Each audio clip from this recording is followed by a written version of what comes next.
Mumbai international airport की चमचमाती marble फर्श पर हजारों कदमों की आहट गूंज रही थी। भीड़ में हर कोई अपनी दुनिया में मगन था।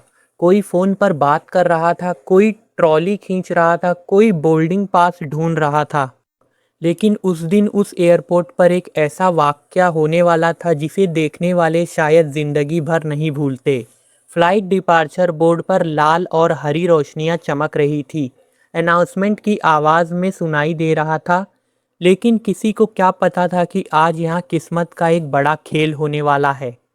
आर्यन मेहता, सफ़ेद टी शर्ट, बेज रंग की हल्की शर्ट, कंधे पर पुराना चमड़े का बैग और हाथ में एक मुड़ा तुड़ा बोर्डिंग पास। देखने में बिल्कुल एक आम इंसान। ना कोई डिज़ाइनर कपड़े, ना कोई चमकती घड़ी, ना कोई पीए साथ में। वो बस चुपचाप अपनी फ्लाइट के गेट की तरफ बढ़ रहा था, जैसे उसे किसी से कोई फ़र्क नहीं पड़ता और किसी को उससे कोई फ़र्क नहीं पड़ता। उसकी आंखों में एक अजीब सी शांति थी, वो शांति जो तूफान से गुजरे हुए इंसान के चेहरे पर आती है। तभी वो आवाज़ आई, तेज, तीखी और जानबूझकर ऊंची, ताकि आसपास के लोग सुन सके। अरे वाह, देखो कौन मिला, आर्यन भैया। आर्यन रुको। उसने धीरे से पलटकर देखा। सामने खड़ी थी सिमरन। गुलाबी रंग का भड़कीला लहंगा, कानों में झूलते बड़े बड़े झुमके, हाथ में लुई विटॉन का पर्स और बगल में एक आदमी। 3 पीस नेवी ब्लू सूट, महंगी घड़ी, चेहरे पर वो मुस्कान जो पैसे वाले लोग तब करते हैं जब उन्हें लगता है कि दुनिया उनके पैरों तले है। सिमरन वही थी जो कभी आर्यन की बीवी थी, 3 साल पहले। और वो आदमी था रोहन कपूर, मुंबई का जाना माना रियल इस्टेट टाइकून। सिमरन का नया प्यार। क्या हाल है आर्यन? सिमरन ने मुस्कुराते हुए कहा, लेकिन उस मुस्कान में जहर थी। अभी भी पुराना बैग, वही पुरानी शर्ट। उसने रोहन की तरफ देखा और दोनों हंस पड़े। आसपास के कुछ लोगों ने भी पलटकर देखा। आर्यन ने कुछ कहा, बस हल्की सी मुस्कान दी और उसके चेहरे पर वही थी। सिमरन को वो मुस्कान और भी चुभी। उसे लगा शायद आर्यन अब भी वही टूटा हुआ इंसान है जिसे उसने 3 साल पहले छोड़ा था, बिना पीछे मुड़े, बिना एक बार सोचे।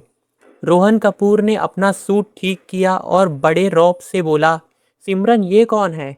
सिमरन ने लापरवाही से जवाब दिया, कोई नहीं रोहन, बस एक पुरानी गलती। आर्यन ने एक गहरी सांस ली। 3 साल पहले उसी लफ्ज़ ने उसे तोड़ दिया था, गलती। लेकिन आज वो लफ्ज़ उसे छू भी नहीं पाया, क्योंकि उन 3 सालों में आर्यन ने खुद को नहीं तोड़ा, उसने खुद को गढ़ा है। हर उस रात जब वो अकेला था, हर उस सुबह जब उठने का मन नहीं था, उसने काम किया चुपचाप, बिना किसी को बताए। सिमरन अब और मज़े के मूड में लेने लगी थी। उसने आर्यन का बोर्डिंग पास देखने की कोशिश की और बोली, कहाँ जा रहे हो आर्यन? इन इतनी सुबह सुबह एयरपोर्ट पर, इकोनॉमी क्लास? और फिर खिलखिलाकर हंस पड़ी। रोहन भी हंसा। आसपास की भीड़ में से भी कुछ लोग अजीब निगाहों से देखने लगे। आर्यन ने अपना बोर्डिंग पास जेब में रखा, अपना बैग कंधे पर टिकाया और बस इतना कहा, मिलते हैं सिमरन, और वो आगे बढ़ गया। लेकिन किस्मत को शायद उस दिन कुछ और ही मंजूर था। गेट नंबर A10 पर जब आर्यन पहुंचा तो वहां एयरपोर्ट का एक बड़ा अधिकारी पहले से ही खड़ा था, सफ़ेद वर्दी में, हाथ में टैबलेट। उसने आर्यन को देखते ही झुककर नमस्ते किया। सर, आपका प्राइवेट लाउंज तैयार है और आपका केबिन क्रू भी आपका इंतज़ार कर रहा है। आर्यन ने धीरे से सिर हिलाया और अंदर चला गया। पीछे से किसी ने देखा और वो कोई और नहीं, सिमरन थी। सिमरन की आंखें फटी रह गई। उसने रोहन का हाथ दबाया। रोहन, वो प्राइवेट लाउंज में गया? रोहन ने भी हैरानी से देखा। तभी उस अधिकारी के पास गुजरते हुए किसी से फ़ोन पर बात कर रहा था। हाँ sir, Mr Aryan Mehta board हो गए हैं। मेहतावर्स के CEO साहब को कोई परेशानी नहीं होनी चाहिए। मेहतावर्स, वही स्टार्टअप जिसका चर्चा पहले 6 महीने से देश में चल रही थी। वही कंपनी जिसने हाल ही में 4,200 करोड़ रुपयों की फंडिंग ली थी। वही आर्यन मेहता जिनका नाम फोर्ब्स इंडिया की लिस्ट में था। सिमरन के पैरों तले जमीन खिसक गई। उसे याद आया 3 साल पहले जब वो आर्यन को छोड़कर गई थी। तब आर्यन ने कहा था, सिमरन एक दिन तुम्हें पछतावा होगा। उसने तब हंसकर कहा था, सपने देखना बंद करो। और आज वो सपना 4200 करोड़ की हकीकत बन चुका है। रोहन कपूर, जो खुद को मुंबई का सबसे बड़ा बिजनेसमैन समझता था, उसने तुरंत अपने फ़ोन पर मेहतावर्स सर्च किया। जो देख उसके रोंगटे खड़े हो गए। उसने देखा कि आर्यन मेहता की कंपनी रोहन की कंपनी से 3 गुना बड़ी थी। रोहन ने सिमरन की तरफ देखा और सिमरन की आंखों में जो था वो पछतावा था, गहरा जलता हुआ पछतावा। उधर प्राइवेट लाउंज में आर्यन अपनी कॉफ़ी की चुस्की ले रहा था। खिड़की से बाहर एक प्लेन उड़ रहा था।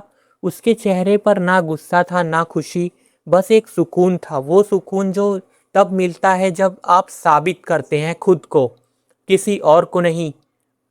उसने अपनी डायरी निकाली, वही पुरानी डायरी जिसमें 3 साल पहले उसने लिखा था, जो लोग तुम्हें आज छोड़ रहे हैं वो तुम्हें कल ढूंढेंगे, बस रुको मत। उसने वो पन्ना बंद किया और मुस्कुरा दिया। बाहर सिमरन अभी भी उस गेट को देख रही थी जहां से आर्यन अंदर गया था।